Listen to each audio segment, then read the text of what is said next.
역대하 7장 11절부터 18절까지 말씀을 함께 교독합니다. 솔로몬이 여호와의 전과 왕궁 건축을 마치고 솔로몬의 심중에 여호와의 전과 자기의 궁궐에 그가 이루고자 한 것을 다 형통하게 이루니라. 밤에 여호와께서 솔로몬에게 나타나사 그에게 이르시되 내가 이미 내 기도를 듣고 이곳을 택하여 내게 제사하는 성전을 삼았으니 혹 내가 하늘을 닫고 비를 내리지 아니하거나 혹 메뚜기들에게 토산을 먹게 하거나 혹 전염병이 내 백성 가운데 유행하게 할 때에 내 이름으로 일컫는 내 백성이 그들의 악한 길에서 떠나 스스로 낮추고 기도하여 내 얼굴을 찾으면 내가 하늘에서 듣고 그들의 죄를 사하고 그들의 땅을 고칠지라. 이제 이곳에서 하는 기도에 내가 눈을 들고 귀를 기울이리니 이는 내가 이미 이 성전을 택하고 거룩하게 하여 내 눈과 내 마음이 항상 여기에 있으리라. 네가 만일 내 앞에서 행하기를 내 아버지 다윗이 행한 것과 같이 하여 내가 내게 명령한 모든 것을 행하여 내 율례와 법규를 지키면 내가 내 나라 왕위를 견고하게 하되 전에 내가 내 아버지 다윗과 언약하기를 이스라엘을 다스릴 자가 내게서 끊어지지 아니하리라 한 대로 하리라. 아멘. 우리가 살아가는 이 시대는 점점 더 어두워져 가고 있습니다. 가정이 흔들리고 사회가 무너지고 교회마저 세상의 조롱을 받는 현실을 봅니다. 이럴 때 사람들은 묻습니다. 희망이 있냐고, 회복이 가능하냐고. 오늘 본문은 솔로몬이 성전을 봉헌하고 난 후 하나님께서 주신 응답의 말씀을 통해 우리에게 분명히 말씀하십니다. 내 백성이 그들의 악한 길에서 떠나 스스로 낮추고 기도하여 내 얼굴을 찾으면 회복시키신다고. 하나님은 여전히 회복의 길을 열어주십니다. 오늘 말씀을 통해 하나님께서 주시는 회복의 길을 함께 붙잡기를 원합니다. 오늘 우리는 도덕적 가치가 무너진 시대에 살고 있습니다. 전에는 죄라 불렸던 것들이 이제는 당당히 문화가 되고 있습니다. 음란하고 타락한 문화, 가정의 해체, 극심한 범죄, 도덕적 혼란, 이 모든 것이 독버섯처럼 자라나고 있습니다. 이 독버섯을 먹고 죽어가는 다음 세대를 보면 안타까움을 이루 말할 수 없습니다. 교회도 예외가 아닙니다. 영적 힘을 잃어버리고 세상과 다를 바 없는 모습이 드러나고 있습니다. 마치 소돔과 고모라 때와 같은 영적 위기의 시대입니다. 그러나 우리는 두려워하지 말아야 합니다. 빛은 언제나 어둠을 이깁니다. 예수님께서 요한복음 5장 14절에 너희는 세상의 빛이라고 말씀하셨습니다. 우리가 빛을 밝히면 그 빛을 통해 세상은 하나님께 영광을 돌리게 될 것입니다. 기억해야 할 것은 하나님은 우리를 잊지 않으십니다. 이사야서 49장에 내가 너를 내 손바닥에 새겼다라고 말씀하셨습니다. 시대가 아무리 어두워도 하나님은 여전히 우리와 함께 하십니다. 이 어두운 시대에 우리가 빛이 되기 위해서 우리가 먼저 회복되어야 합니다. 우리 교회가 먼저 회복되어야 합니다.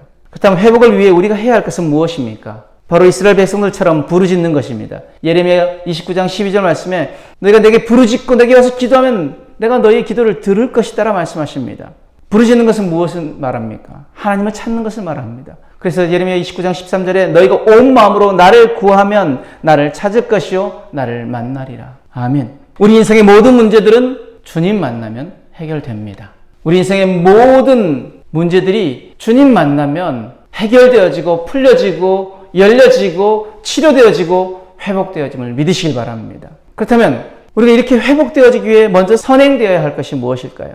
그것은 바로 첫 번째 악한 길에서 떠나는 것입니다. 시편 1편에 복 있는 사람은 악인들의 꾀를 따르지 아니하며 죄인들의 길에 서지 아니하며 오만한 자들의 자리에 앉지 않는다라고 말씀하셨습니다. 우리가 그 죄인들의 길에 서지 않고 악한 길에서 떠나고 모든 죄악된 길에서 돌아설 때 하나님 우리를 회복시키실 것을 믿습니다. 두 번째로 스스로 낮추는 것입니다. 바로 낮아짐과 겸손함으로 하나님 앞에 나아가는 것입니다. 우리의 모든 교만을 꺾는 것입니다. 잠언 16장 5절 말씀에 무릇 마음이 교만한 자를 여호와께서 미워하시나니 피차 손을 잡을지라도 벌을 면하지 못하리라.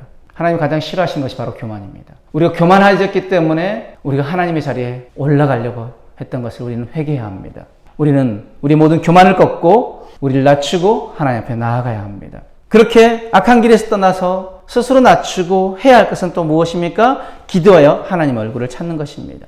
바로 하나님의 얼굴을 구하는 기도를 드리는 것입니다. 욥기 33장 26절에 그는 하나님께 기도함으로 하나님이 은혜를 베푸사 그로 말미암아 기뻐 외치며 하나님의 얼굴을 보게 하시고 사람에게 그의 공의를 회복시키시느니라. 아멘. 우리가 기도하고 하나님 얼굴을 찾으면 하나님의 얼굴을 우리가 볼 수 있고 하나님 우리를 회복시킨다고 말씀하십니다. 그 회복의 결과가 어떻게 되어집니까? 7장 14절 내 이름으로 일컫는 내 백성이 그들의 악한 길에서 떠나 스스로 낮추고 기도해 내 얼굴을 찾으면 내가 하늘에서 듣고 그들의 죄를 사하고 그들의 땅을 고칠지라. 아멘. 이 고칠지라의 원어의 라파, 즉 치료하다, 회복하다.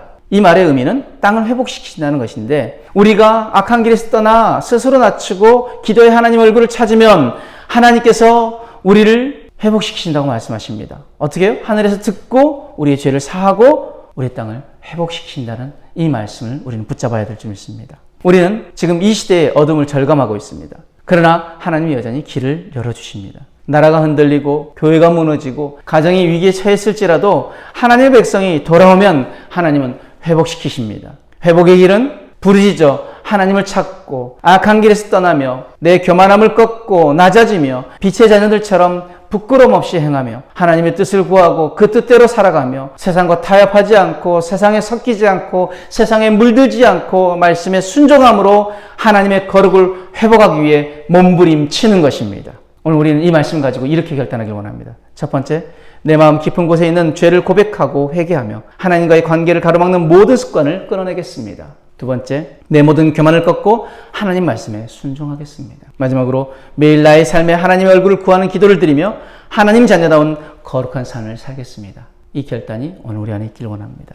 사랑하는 여러분, 하나님 우리가 영적으로 무너져 있을 때도 결코 우리를 포기하지 않으십니다. 우리의 반복되는 죄악 속에서도 여전히 돌아오라고 부르시며 기다리시는 분이 바로 우리 하나님이십니다. 우리가 전심으로 부르짖고 주의 얼굴을 구하면 하나님 반드시 우리를 회복시키시고 고치시고 살리시고 새롭게 하시며 다시 하나님의 풍성한 은혜 가운데 살게 하실 것입니다. 오늘 이 시간 우리 마음을 하나님께로 돌이키고 다시 회복의 길로 나아가길 간절히 소망하고 그렇게 회복을 경험하는 누리고 간증하는 저와 여러분들의 삶이 되어지길 주님으로 축복합니다. 아멘.